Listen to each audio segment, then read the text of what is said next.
सबसे पहले तो माँ के चरणों में नमन करता हूँ। वहीं दूसरी ओर आज उस पवित्र स्थान पर भी खड़ा हूँ जहाँ पर 150 साल पहले हरवल्लभ संगीत सम्मेलन किया गया। ये भारत का सबसे पुराना संगीत सम्मेलन है और आज सबसे बड़ी ज़रूरत है जहाँ एक और संगीत के नाम पर शोर सुनने को मिलता है, वहीं पर आज की और भविष्य की पीढ़ियों को शास्त्रीय संगीत के साथ जोड़ने का समय आया है।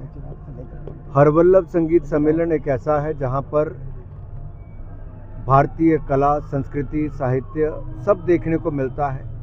संगीत के वो सुर सुनने को मिलते हैं, वो धुनें सुनने को मिलती है जो शायद आसानी से सुनने को ना मिले। मैं तो कहूँ जितना भी महान कलाकार होगा, अगर वो हरवल्लभ संगीत सम्मेलन में नहीं आया तो समझ लीजिए कुंभ का स्नान नहीं किया, उसके लिए कुंभ नहीं हुआ। अगर संगीत का कोई महाकुंभ है तो हरवल्लभ संगीत सम्मेलन है। और प्रसन्नता इस बात की है कि हरवल्लभ संगीत सम्मेलन की जो कमेटी है, जो महासभा है, वो शानदार आयोजन वर्षों से इसका कर रहे हैं। देश के बड़े से बड़ा कलाकार इस मंच पर आता है और हमारी पंजाब की इस भूमि जलंधर में, जहाँ मेरा कॉलेज भी बिल्कुल सामने जलंधर में ये दुआबा कॉलेज था। आज मैं राजू थापर जी को कह ही रहा था कि मेरे लिए तो दोनों काम एक साथ हो गए। माता रानी के चरणों में शीश झुकाने का मौका भी मिल गया, संगीत के सबसे बड़े महाकुंभ में आने का अवसर भी मिल गया और अपने पुराने कॉलेज के दर्शन भी हो गए। अनुराग जी, बांग्लादेश में जो हिंदू अपने युवक हैं उनकी हत्याएं की जा रही है, ऐसे में सरकार क्या करेगी?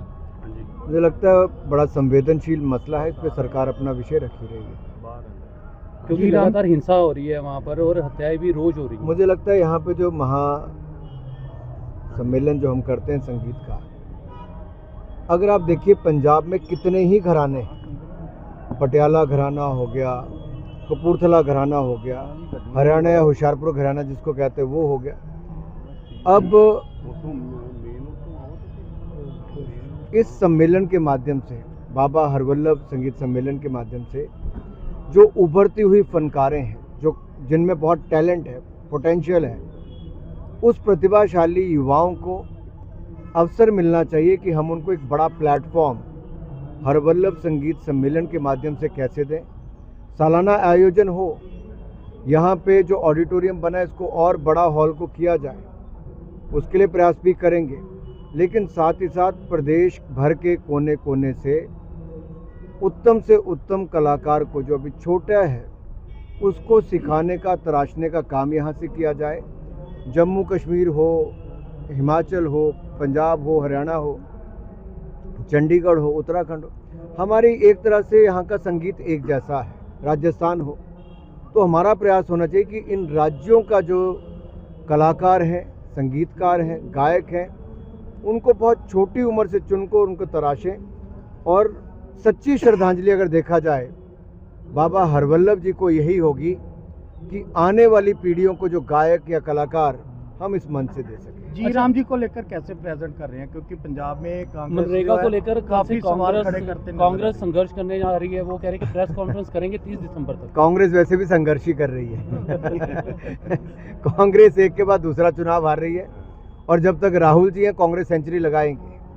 95 चुनाव अब तक कांग्रेस राहुल जी के नेतृत्व में हार चुके हैं। सेंचुरी 2026 में राहुल जी हार की लगा लेंगे, कांग्रेस लगा लेगी। अब मैं आपको दो आसानी से समझाऊंगा, आपको बहुत समझ आ जाएगा।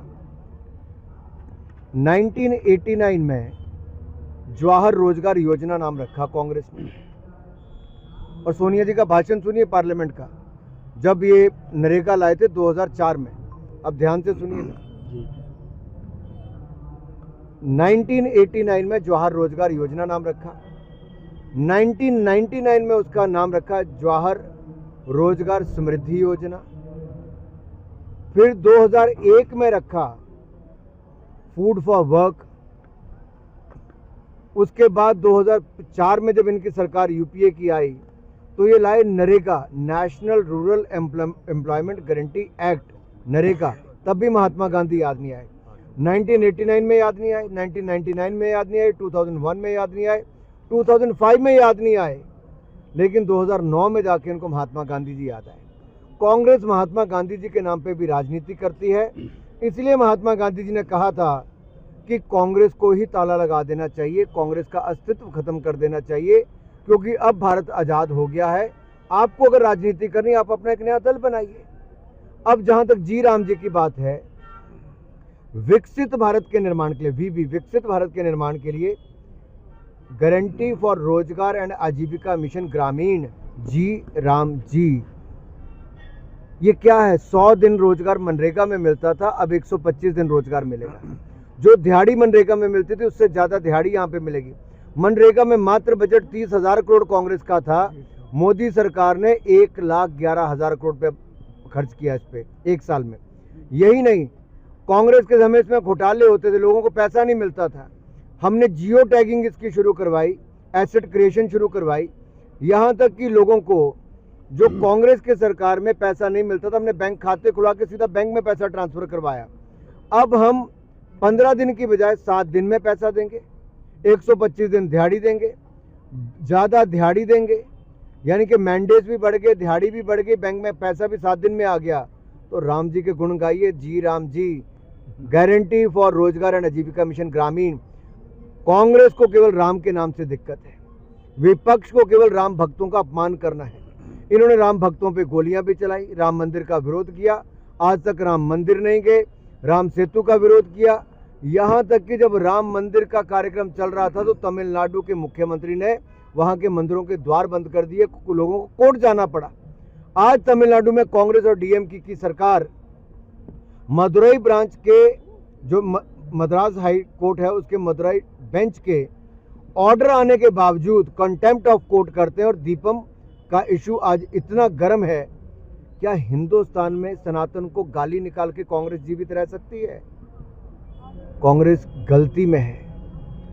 मुगल आके चले गए, अंग्रेज आके चले गए, सनातन था, है और रहेगा। लेकिन सर बांग्लादेश में जो हत्याएं हो रही है हिंदू युवकों, मैंने कहा उस पर एमए बोलेगी भाई, मेरा डोमेन। अरावली पर्वतों को लेकर के जो सुप्रीम कोर्ट के आदेश, उस पर बहुत स्पष्ट हमारे जो केंद्रीय मंत्री भूपेंद्र यादव जी ने उनका बहुत डिटेल्ड इस पे बयान मिनिस्ट्री का भी आया। पंजाब कानून व्यवस्था देखें तो पंजाब के जो गवर्नर हैं गुलाब चंद कटारिया, करनी सेना है जो उनकी तरफ से उनको धमकी दी गई है, कैसे देखते हैं आप? महाराणा प्रताप के ऊपर इशू हुआ था, मैंने बयान देखकर इसलिए उचित नहीं होगा बोलना। लेकिन अगर पंजाब में आए दिन स्कूलों को धमकी भरी ईमेल, आज तो कोर्ट को भी चंडीगढ़ में धमकी भरी जो ईमेल वो किसने दी?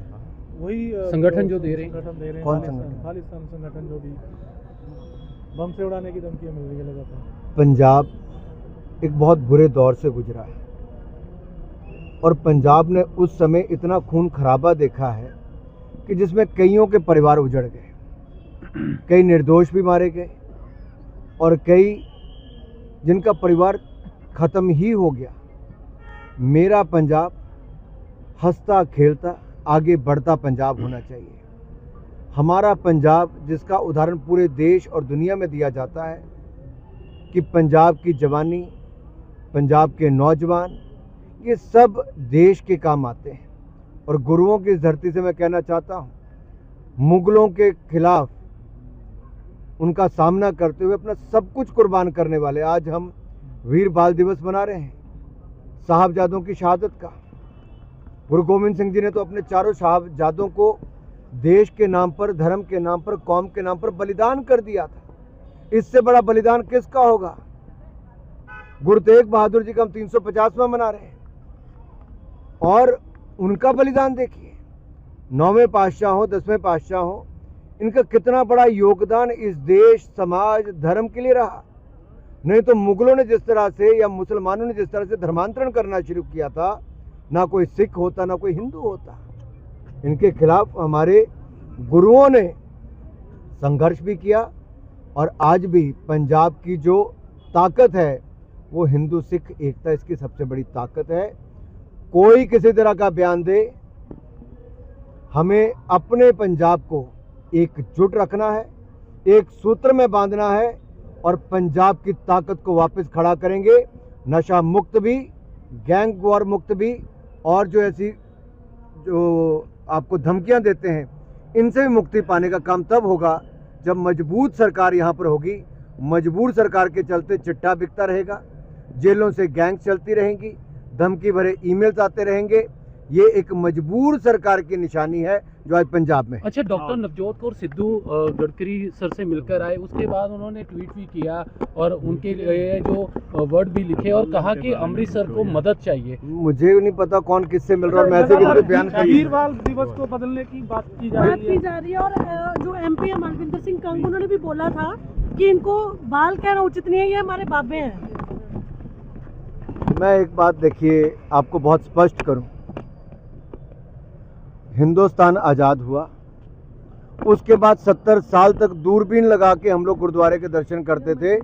जब तक नरेंद्र मोदी जी की सरकार नहीं आई, करतारपुर लांघा किसी ने बनाया, करतारपुर कॉरिडोर बनाई तो नरेंद्र मोदी जी की सरकार ने बनाई। हेमकुंड साहब में रोपवे बना रही तो नरेंद्र मोदी जी की सरकार बना के दे रही है। 550वां प्रकाशोत्सव गुरु नानक देव जी का मनाया तो मोदी सरकार ने धूमधाम से दुनिया भर में मनाया। 400वां मनाया तो हमने मनाया पहले, और 350वां गुरु तेग बहादुर जी का हम लोग मना रहे हैं। और यही नहीं, वीर बाल दिवस क्या है? ईमानदारी, निष्ठा, त्याग, बलिदान साहबजादों का, अजीत सिंह जी का, जुझार जी का, फतेह जी का, जोरावर जी का, ये हमारे साहबजादे हैं जिनका नाम हम गर्व से लेते हैं। आप देखिए, कोई बच्चा आज के समय 9 और 7 साल की उम्र का होगा, इसको कोई बोले तेरी जान मैं बख्श दूंगा अगर तू धर्म परिवर्तन कर ले, तो आप सब जानते उसका उत्तर क्या होगा। लेकिन साहबजादों का एक ही उत्तर था, धर्म परिवर्तन नहीं करेंगे, मुसलमान नहीं बनेंगे, जो करना है कर लो, चिन्हवा दिया गया था। और गुरु गोविंद सिंह जी ने क्या कहा था? 4 मरे तो क्या हुआ, हजारों अभी बाकी, जीवित कई हजार। आप देखिए क्या भावना थी हमारे गुरुओं की। और आज कुछ लोग अपनी राजनीति के लिए, जो 75 साल तक 2022 तक किसी को याद नहीं थी, आज पूरे देश भर में अगर साहबजादों की शहादत का, उनके बलिदान का अगर आज के 140 करोड़ भारतीयों को बताने का काम पंजाब से लेकर तमिलनाडु तक, गुजरात से लेकर गुवाहाटी तक किया जा रहा है, तो उसको केवल नाम की दृष्टि से आप उसको एक राजनीतिक रूप देते हो। कहां थी ये सारी जनता? साहबजादों की शहादत पर राजनीति नहीं।